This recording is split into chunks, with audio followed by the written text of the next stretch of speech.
I think the easiest way to do this, we could run through the whole cast of characters. We could do that, but I'm not sure how helpful that would be. So I think maybe the simplest way is for us to pick the extremes. Okay.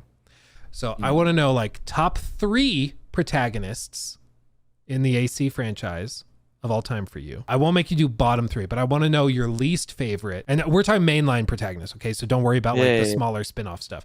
But like your 3 favorite, your least favorite, and then the one you find to be the most mediocre of all, okay? So I'm gonna start with number 3 of my favorite, and it's hard, but I'm gonna say Cassandra. Oh, okay. Yeah. She really grew on me over the course of the game. I think her lighter tone and just the whole Malaka thing. Malaka. Yeah, I liked it.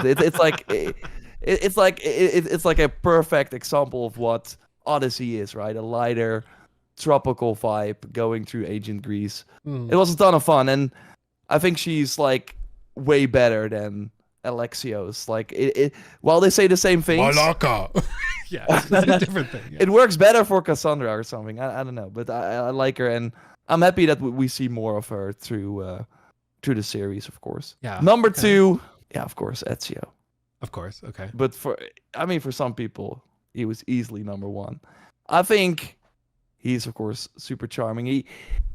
He's the most iconic of them all, but for me personally, a character that I just liked more because of the acting, the intentions, the sort of story he went through, that you can kind of look at his story and be like, maybe you are the villain after all, but still that you in the end are like, no, but I totally feel you.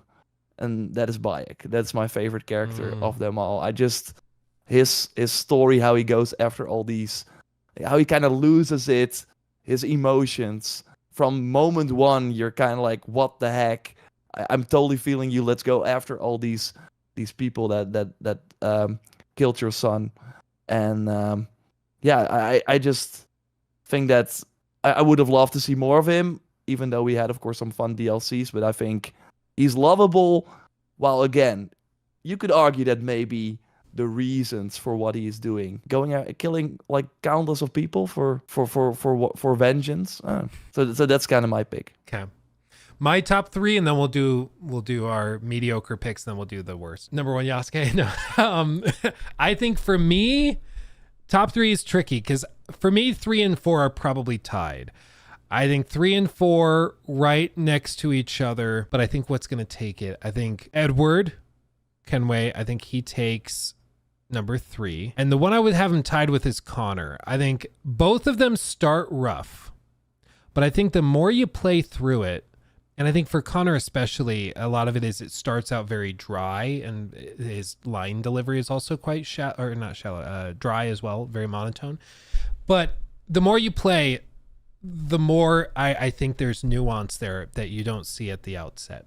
But I think Kenway takes it for me because he has a real character arc. You know, he starts off very, very shallow in his intentions. Then there ends up being a lot more depth, and he realizes he's part of something bigger than himself. So I like that. 2 and 1 are tricky. I think what I'm going to do is number 2. I'm also going to... I think for number 2, I'm going to go Bayek.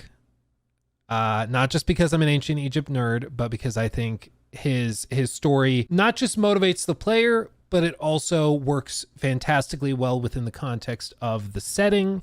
His role as a magi also works really well in terms of gameplay and his interactions with NPCs. I think it all ties together very, very well and is done really well. You know, he's sort of a flip side of Kenway, where his intentions started not shallow, but it started very emotionally charged and very fueled by rage. And then as it goes on, again, he becomes part of something bigger than himself, and then it becomes more intentional and calculated as opposed to just chaotic. So I love that. And then at the top, I'm going to go Ezio because it's Ezio. And don't need that much of an explanation. Yeah, it's freaking Ezio. So now I'm going to ask you, what is your least favorite character? What character do you just roll your eyes when they come on screen? I'm very interested.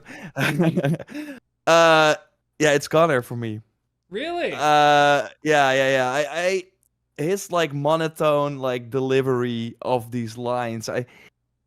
I know it just never really grabbed me. I never. I know he's been like through, yeah, crazy stuff, but it never. I don't know when he never got exciting for me, or I was not exciting to see him in cutscenes, and I don't know. It didn't do much for me. I also played the VR game, and then you play Cassandra, Ezio, and Connor, and then it's like so clear how much worse he is versus the other amazing characters. I would say Arno is kind of close to it as well, but still, because of that VR game, it was just a reminder for me. Yeah, I'm not a fan. I'm not a fan of his character.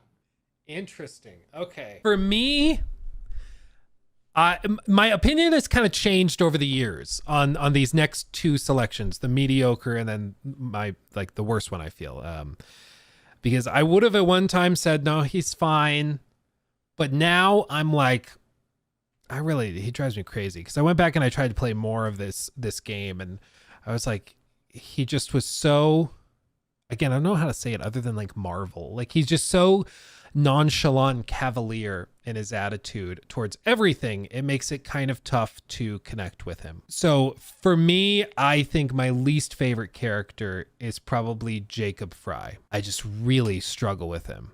I really struggle with him. And I remember playing it the first time and being like, oh, he's just kind of fun and like he doesn't care. But when you look at it in the context of the rest of the cast that we have, there's just not a lot of depth there. There's just not. Even Evie has a little bit more, especially when you play through some of the DLCs and like the Jack the Ripper DLC, for example. But I there's just not a lot there for me personally. But now shifting gears, most milquetoast mediocre kind of just, oh right, he's a character or she's a character. Who is that for you? Just the most boring. This is when you Layla. Google obscure Assassin's Layla. Creed. No. I think, yeah. I think she had 3 games. I still don't know much about her. Never cared for what she did. And we had the whole Fate of Atlantis arc where she made some really weird. She killed yeah, spoilers for Fate of Atlantis, but she killed like one of the. It was so weird, and they wanted her to be something. It never happened. It already made the sort of forced modern day segments of these RPG games, yeah, even less appealing. So I'm gonna say her. I have nothing positive to say about her. Yeah, that's a good choice. It's just like, oh yeah, that's a character in the AC universe. Yeah, it's just totally forgotten. Yeah, imagine if I was like the playable character or the modern day playable character in Assassin's Creed Unity, where I think it's just you. It's not even a named character. It's just totally boring. I think my choice for this, honestly, don't get mad. Aloy. No, not Aloy. I think Eivor, Eivor, tomato. It's just a wet mop of a character. I just can't. There's just nothing really there. There's not a lot of depth in my opinion. I tried both versions, male and female. It didn't really change my opinion that much. I thought the line delivery on the male version was a little bit more nuanced, but also still he was just very calm like all the time, which I found strange. But there's just nothing really there. It's just, I think by design, I think he was supposed to be a blank canvas upon which you project yourself. So perhaps that means it worked. But I think, again, when you look in the context of every other character and all these other amazing protagonists, there's just not much depth there. Especially because Eivor got like a lot of screen time if you combine all the DLCs, and they still could not make it work. But that was also because none of the DLCs pushed their story forward, which was crazy. And that's, of course, what we did see kind of with Odyssey, even though the Legacy of the First Blade kind of went too far. If you know, you know. Yep. But, sure do. Yeah. So, but yeah, for Eivor, there's nothing to be angry about. It's just that they are always there. People like them, and that was kind of it. And yeah. Yeah. Just not much to say. No. So great options. Do you have any honorable mentions for worst character? Maybe anybody that got close to? Yeah, I already Connor said it by a like mile? as a joke. Reda. Do you know Reda? It's like the guy who sells you like the loot boxes in Origins. Oh, And then he shows yeah. up in Valhalla. It's like the tiny guy, and like he had like he also so long like he says an annoying voice, and I he had this bug where he looked like a nightmare character if you would like if you like used the if you like looked at him from like far away. And I don't know, I was forced to like go to him every week because he had like random items for sale. And I don't know, they were trying to make him a thing. He had this army of slaves, kids in England that you could like see in the cities, and they would give you like contracts and stuff. It did not make sense. He showed up in Swordofheim as well. It's sort of like people are thinking, is he a Izu god or whatever? Like, does he even exist? Because how can he be in Valhalla and in Origins? But they never explored that. So that was just weird. Yeah, there's a I think there's a number of them kind of like that. There's lots of fodder for it. I mean, where would you rank male Alexios? Does he land significantly differently than Cassandra? I liked him as Demos actually. I thought that was actually pretty well done. I don't know. I like that. Of course, in Odyssey you could not really change. So I mostly played Cassandra. I did like do New Game Plus with Alexios, but yeah, then it just becomes clear that Cassandra was the better actor. But I don't know. It was like fine. It wasn't that bad, but it's the sort of humorous tone just did not land with him, in my opinion. Yeah, I agree. Well, fantastic choices, Mr. JorRaptor. I think that those are all You very too. solid. You I do too. find it interesting that we're on two sides of the coin with Connor. Maybe I should go back to there. AC3 and give him another shot, but I did see somebody comment in chat right as you said that he was your least favorite. Somebody's like, JorRaptor hates America because Connor is like tied to that whole plot line. Maybe that is part of it. It's very different, and he's one of those characters I do not blame people for not liking. Like, it is very monotone, it is very dry.